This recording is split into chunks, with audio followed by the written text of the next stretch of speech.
Pain heals. Chicks dig scars. Glory lasts forever. Indiana Fever with a huge win against the Atlanta Dream last night in Indy. This is a huge win. Why? Because the Atlanta Dream are one of those teams ahead of the Indiana Fever in terms of playoff seeding. This is a team, again, expectations for a title run don't change now just because of the way things have gone. This is a team built to win now, and that means not just squeaking into the playoffs, but the Indiana Fever, I think, at least have to get into that top four, at least get that number four seed so that they have at least one round, that first round at home in the playoffs. And that means winning some games. First of all, they got to get a grip on beating the teams they're supposed to beat, and then taking away some wins from teams like the Atlanta Dream are ahead of them, and not just rely on other teams to beat the teams ahead of them. They need to start climbing up that ladder themselves. But it was a huge win last night. Didn't start out so great. Atlanta Dream, and this is what I think is makes the Atlanta Dream dangerous, but also beatable, is they rely so much on the three that when they're on, it's a struggle to beat them because they've got multiple players that can shoot it. It's tough in coverage in terms of defense. But when they're not on, when things go south, they become a very beatable team, as we saw, especially in the second half last night. But it did not start out great. It did not start out great for the Indiana Fever. They struggled early. I mean, it was close, right? It was only 45-40 at halftime, but Atlanta had a big lead early. I believe it was double digits. I'm blanking now, but I believe it was double. Wasn't it double digits early? I want to say it was something like or close to it, 13-4, 14-4, something like that before the Indiana Fever started climbing back into it. One thing I gotta point out is Sophie Cunningham. A lot of people have been hard on Sophie Cunningham. I think even more so because she's a big defender of Caitlin Clark, so that obviously turns some people off. But she has not been scoring. That's the thing too. In all fairness, I think Sophie Cunningham brings a lot on the court that is not about scoring. Although we know she can score, but of course that is what a lot of people judge. And I say, to be fair, she's still been doing all those other things, and the lack of scoring. One, she's don't forget that ankle injury. I think it takes. I mean, I think you play for a long time with something like that before it becomes normal again. But on top of that, we've seen with this team is it almost feels like she's been iced out in the type of system that Stephanie White is having these other players run. And she's been wide open at times. We've seen it where she's just not getting the ball. She's not getting the ball to get good looks, so she hasn't been shooting a lot. But last night she was getting it. Big game, played 30 minutes, 5 of 9, 4 of 5 from three, hit both their free throws, grabbed 10 rebounds, folks. Yes, 16 points, 10 rebounds for Sophie Cunningham, which is a big deal. If she gets going, watch out because that is another weapon for the Indiana Fever. Now, unfortunately, it seems like those extended minutes came at the expense of Lexi Hull, which I think is a bad idea. But Stephanie White, for some reason, doesn't seem to want to play Lexi, Sophie, and Caitlin. Lexi only played 15 minutes. And the thing is, Lexi was very productive in those 15 minutes. It's not that Lexi was playing poorly. 5 points, 2 of 4 from the field, 5 rebounds, 3 assists. Lexi Hull had a very productive 15 minutes of basketball. Where those minutes should have come from were Natasha Howard. Natasha Howard, I don't know if y'all saw it last night. Um, there's no effort for her, no effort from her when Caitlin Clark is on the court at all. It's clear she doesn't like Caitlin Clark. It's clear that all the stuff that her wifey and her sister put out there, Natasha Howard believes as well. By the way, she is now blocking Indiana Fever fans on X. I mean, there was even one that pointed out because all Natasha Howard does is post Bible verses, which is a little odd considering she doesn't seem to know what they mean or actually believe in them and put that stuff into action. But that's a whole nother issue. But someone actually didn't know what one meant in comment. It was a normal, nice comment. It was an interaction, just kind of about what does this mean in its fuller context and everything. And Natasha Howard blocked her for some reason. I don't know. You can explain as much as I could, but there was one play, and it's not the only one, but it was early in the first half. I don't know if you caught it where Howard got the ball, and Clark is asking for it, right? Because give the ball to your point guard, get up the court, and Howard just refuses and dribbles up herself. There was another one. I think I might even have it here. Let me see.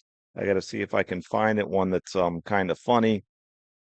Oh, I've got it here somewhere. I've got all this stuff up. Is it this one? Yeah, this is one where And 10 seconds she left here for Indiana. Howard brings it up, and yeah, she gets herself in trouble. By the way, she also walks. We got to win. So now let me go backwards and give it to Clark. Instead of giving it to Clark there, I'm going to take it up the court because I'm Natasha Howard. I'm the one that's going to get the MVP. I'm the best player to ever touch a basketball in the history of the sport. Am I going a little bit over the top? And that wasn't even the play I was talking about. There was another one where she just refused to give Caitlin Clark the basketball. Got a little frustrated at that time. That's where she kind of the arms went out again, which, you know what? I was happy to see because we have not seen the fire from Caitlin Clark since that Connecticut Sun game when she was grabbed by that coach and apparently scolded in the locker room as well. At least that's what it seems because she became like one of those pod people or bots from like Invasion of the Body Snatchers or disturbing behavior after that game.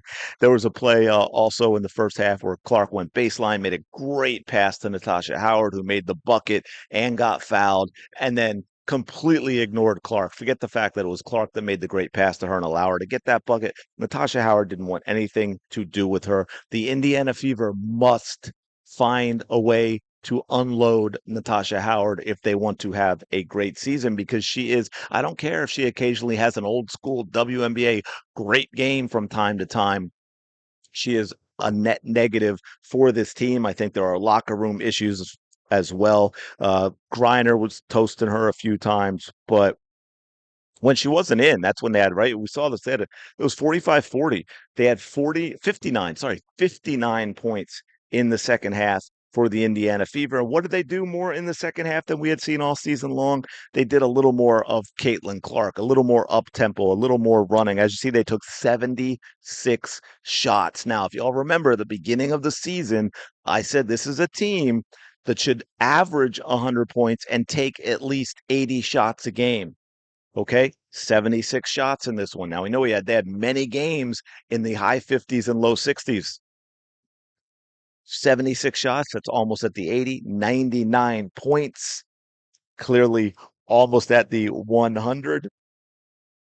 I was kind of hoping they shot poorly from the line so I could say, man, see, they should have had 100, but they shot great from the line last night as a team. Although, of course, Caitlin Clark only shot 2 free throws. Again, she's off from 3, only 1 of 7. I think it is a few things. I think the injuries, obviously, with her legs, she shoots a lot with her legs when you watch her, as a lot of good shooters do from out there. And you add in that, you add in the frustration, you add in the system where Caitlin Clark doesn't get open looks. I was watching and watching that game, I think, I look at the shots like Sophie Cunningham was I've always getting been kind last of a night. natural leader. I bring the Um, energy. Sophie Cunningham was getting last night, and I see the shots that Kelsey Mitchell gets, and I'm like, can you all imagine if Caitlin Clark got even half of the wide? I mean, look at that catch and shoot right there. She's wide open. If Caitlin Clark got half of the wide open looks from 3 that the rest of the WNBA gets, whether it's her own teammates, Kelsey Mitchell, Sophie Cunningham, Lexi Hull, could you imagine Caitlin Clark getting those looks consistently? No, no one shoots under more duress than Caitlin Clark does. And I want to go back to one other thing with Natasha Howard. Like to be clear, she doesn't care at all about Caitlin Clark. She doesn't seem to care about anybody on the team. She is one of those "it's all about me." That's where her goal was. People who thought that was a good thing. Do you still think it was a good thing? Natasha Howard talking about wanting to be MVP this season. That is what matters to Natasha Howard. That is what matters to Natasha Howard. The front office needs to move her and move her sooner rather than later, preferably yesterday. One other thing I got to point out, and this goes again to the whole locker room stuff. And I don't know, look, I'm not there. I don't know exactly what's going on. All I can give you is my opinion of what I see and just from experience of being around teams as coach and a player and all that. And, there was a time early in the first half, I don't know if you saw it, where Kelsey Mitchell and I don't know the reason. Okay, I couldn't really see anything that was obvious. I don't know if it was frustration with the system or a teammate, if she thought she got fouled and they didn't call it. But she had the ball in the corner at one point. I believe she gave it to Ari McDonald, who was in a little bit of trouble as well. And Kelsey Mitchell just stepped over the end line, baseline, and she was done. She just watched her team play 4 or 5 as she stood out of bounds. I don't know why. Okay. So I'm not completely throwing Kelsey Mitchell under the bus, but that is not normal. That is not something that should be happening on a team like the Indiana Fever. And it just feels like Natasha Howard basically only gives effort when Caitlin is on the bench. She's actively sabotaging her team when Caitlin is on the court. I promise you, when Natasha Howard is refusing to pass the ball to the point guard to bring up the court, folks, she is sabotaging her entire team. That is unacceptable.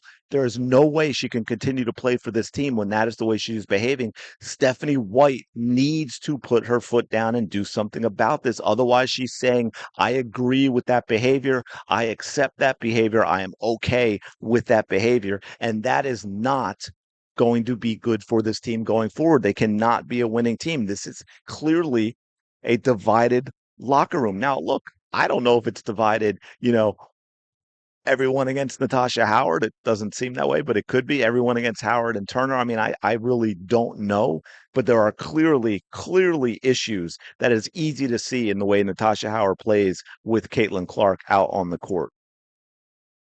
One other thing I'd like to point out, because I think this is important, it kind of goes to what I just said about the open looks other players get compared to Caitlin Clark. And of course, they get those open looks, not only because those players aren't defended like Caitlin Clark, but because of the way Caitlin Clark is defended. And Caitlin Clark forces the issues, she forces things from a defense that no other player has ever done. She has forced the entire league to adjust how it defends. They defend her differently. She has, yes, single handedly completely changed the way players defend her every single play. She has completely changed and raised the standard of defense. She has changed it for the offense, for the opposition. I believe she's also changed it for her own team as well. She is completely changing how defense is played in the WNBA. And look, the Indiana Fever, and I guess, I can shout out Stephanie White, I guess. We'll assume that if Stephanie White was allowing it, that they allowed Caitlin Clark to be Caitlin Clark in the second half a lot more. She dominated the ball a lot more. And you can see that even when she's not hitting the shot, and it was a three. I mean, she was 5 of 17, but if you look at she was 1 of 7 from three, right? So she's 4 of 10. And those baskets were tough baskets. They were at least three of them. I'm trying to think what the other fourth bucket was because at least she got at least shoot, was this one of them? She got at least three layups that I know of. No, that was the pass to Kelsey, which was absolutely fantastic. I'm sorry, it's just that I have at least one of them here, and I wanted to show it to you. Is this it? I think this I think this is On the one of the breaks. plays. I don't know if I can actually. Hopefully, you see this. I don't know if you'll be able to. They get weird sometimes, but she grabs that ball. I don't know if we call that a rebound or a steal. She's going to go the length behind the back, and I think again another great pass as well for an assist. That's the type of thing. And there's why Boston could look so good at times. Um, Man, where is it? This might be the. I think this might be. I hate the way X, the way Twitter does with their volume stuff. You hit pause on a video, and then when you go to play it again, it automatically unmutes. It's really annoying. But I think this is the bucket with Griner that was an and one. She had a couple of big ones earlier in the game as well. And I think, and what's wild, I said this to somebody before I saw this one because here's the WNBA and this is the WNBA. I think. Let me go back. We got to mute the sound, and I think I thought it was kind of funny that the WNBA is tweeting out buckets from Caitlin Clark.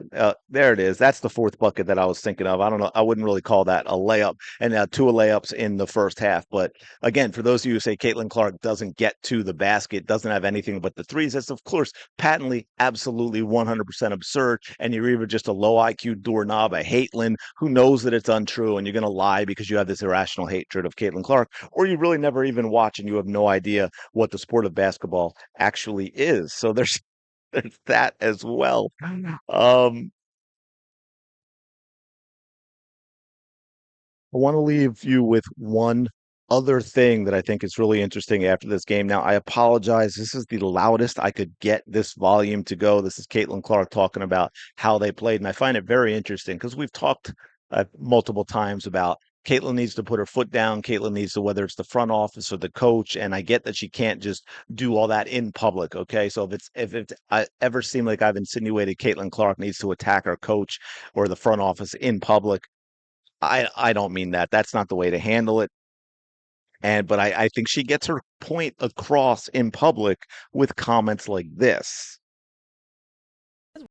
Working for you so well, especially in that second half offensively. Yeah, I mean, I thought we just played with a really great pace. I thought we moved the ball. I thought we cut hard, which opened up the three-point line for us. And then we knocked down some shots, but also I thought our defense was really good. So I think it was both sides of the ball, and kind of felt like how we should get back out there and play, every single game. I think 99 points is, probably the most we've put up in quite some time. I think somebody said 59 is the most scored in a second half in, quite a few years now. So proud of our group. I thought we came out and competed well, especially there in the second half. So I apologize if you couldn't quite hear that, but she basically talked about the pace that they played with in the second half and how that feels like that's how the team should play. And I 100% agree. I've been saying that 59 points, like you heard her talk about there, 59 points and a half in a WNBA game, folks. We're talking about 118 points per game. As I've said, this, and it still is, if Stephanie White can get out of the way, if we can get rid of Natasha Howard. And one last thing. Oh, well, let me finish this thought. This is a team that should be scoring 100 points more often than not. And that is why I get irked by the whole focus on defense, defense, defense. The way this team is built, the defense only needs to be average for this team to be a title contender because they will outscore everyone. This is the team that's going to win games 99-91, okay, not 59-48. That's just the way that it is. That is how they are built. The one last thing I'll add, speaking of Stephanie White, if she can figure things out, is Michaela Timpson finally plays last game, real first time she played like real meaningful minutes. 20 minutes. Only player to shoot at least 50% from the floor, 5 and 9. 10 points, 6 rebounds. What was it, three? I think 3 blocks and 2 steals. Great defensively. And then last night, she is a DNP. That is no way at all to develop your rookie. That is no way at all to give your rookie confidence. There is no reason at all she couldn't have been playing. Lexi Hull should be playing more minutes, even when Sophie Cunningham is. Natasha Howard should be reduced to basically mop-up time. Maybe 5 or 10 minutes a game, although I think that will cause a lot of problems, so she needs to be out there. But I think Stephanie White is afraid to hurt Natasha Howard's feelings. And that is a whole nother problem that we have. This is why we got to go get a real coach outside of the WNBA ecosystem we don't have to worry about this kind of stuff. A coach who's going to coach to get the best out of the team with the goal of winning. But anyway, let me know your thoughts in the comments below. Appreciate you checking out this video as always. Really, really do. Smash the like button. Let other people see all this wonderful stuff and see the wonderful community that you've all built in the comments. Go have the day you deserve, and I will talk to you later.